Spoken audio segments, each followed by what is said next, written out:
कभी सोचा है कि इतने टैलेंट्स, इतने स्किल्स होने के बाद भी तुम्हें डायरेक्शन क्लियर क्यों नहीं लगती?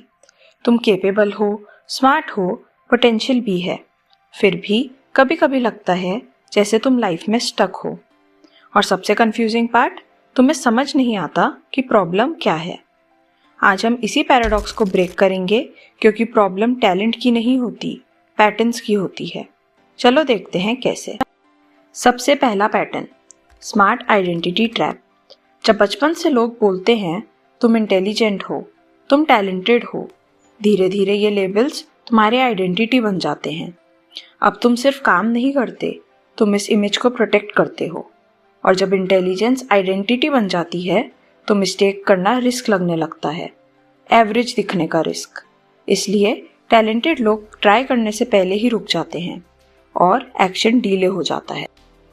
इसके साथ और भी रीजंस हैं, जैसे ज़्यादा टैलेंट का मतलब होता है ज़्यादा ऑप्शंस। तुम बिजनेस भी कर सकते हो, एग्जाम्स भी क्लियर कर सकते हो, क्रिएटिव फील्ड्स भी ज्वाइन कर सकते हो। हर डायरेक्शन पॉसिबल लगती है, पर साइकोलॉजी एक सिंपल चीज़ कहती है, ज़्यादा ऑप्शंस क्लैरिटी नहीं देते, कन्फ्यूजन क्रिएट करते हैं। और टैलेंटेड लोग इसलिए स्टक नहीं होते क्योंकि उन्हें कुछ नहीं आता, वो इसलिए स्टक होते हैं क्योंकि वो बहुत कुछ कर सकते हैं। और जब सब सही लगता है तो किसी एक को चूज करना बहुत ज़्यादा डिफिकल्ट हो जाता है। इसके बाद नेक्स्ट प्रॉब्लम है हाई स्टैंडर्ड्स। टैलेंटेड लोग नेचुरली हाई स्टैंडर्ड्स रखते हैं, उन्हें सब कुछ परफेक्ट चाहिए, पर कभी कभी ये स्टैंडर्ड्स प्रोडक्टिविटी को डिस्ट्रॉय कर देते हैं। तुम सोचते हो जब तक परफेक्ट प्लान नहीं है स्टार्ट नहीं करोगे, जब तक फुल क्लैरिटी ना हो रिस्क नहीं लोगे, पर क्लैरिटी एक्शंस के बाद आती है, पहले नहीं। और इस परफेक्ट टाइम का वेट करते हुए तुम कभी स्टार्ट ही नहीं करते, जिसका रिजल्ट होता है ज़ीरो आउटपुट, और फिर कॉन्फिडेंस और कम होता है और साइकिल रिपीट होती रहती है।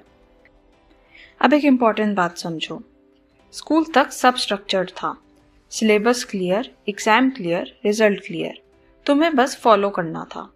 बट रियल लाइफ में कोई रोड मैप नहीं होता, यहाँ तुम्हें खुद डायरेक्शन चूज करनी होती है, और अगर वो क्लियर ना हो तो लॉस्ट फील करना नेचुरल है। इन सब का कॉम्बिनेशन ही तुम्हें स्टक फील कराता है। फीलिंग लॉस्ट का मतलब ये नहीं है कि तुम टैलेंटलेस हो, कभी कभी इसका मतलब होता है तुम ट्रांजिशन फेज में हो, और ट्रांजिशन अनकंफर्टेबल होता है पर परमानेंट नहीं। So start small. तो नेक्स्ट 30 डेज डायरेक्शन मत ढूंढो, बस एक चीज़ चूज करो, एक स्किल, एक प्रोजेक्ट या एक हैबिट, और उस पर डेली एक्शन लो। चाहे फिर वो एक्शन इम्परफेक्ट हो, छोटा हो या मेसी हो, पर कंसिस्टेंट हो, क्योंकि क्लैरिटी सोचने से नहीं एक्शन से आती है, और ये तुम्हें लॉस्ट फीलिंग से बाहर निकालेगा। अगर तुम रेडी हो तो कमेंट्स में लिखो कि नेक्स्ट 30 डेज में तुम क्या करोगे। ये एक पब्लिक कमिटमेंट है। अगर वीडियो हेल्पफुल लगी हो तो लाइक ज़रूर करना, और किसी ऐसे फ्रेंड के साथ शेयर करो जो टैलेंटेड है पर स्टक फील करता है। ऐसे ही अपने माइंड के ट्रैप्स को समझने के लिए सब्सक्राइब भी करना। नेक्स्ट वीडियो में मिलते हैं, तब तक take care of your mind.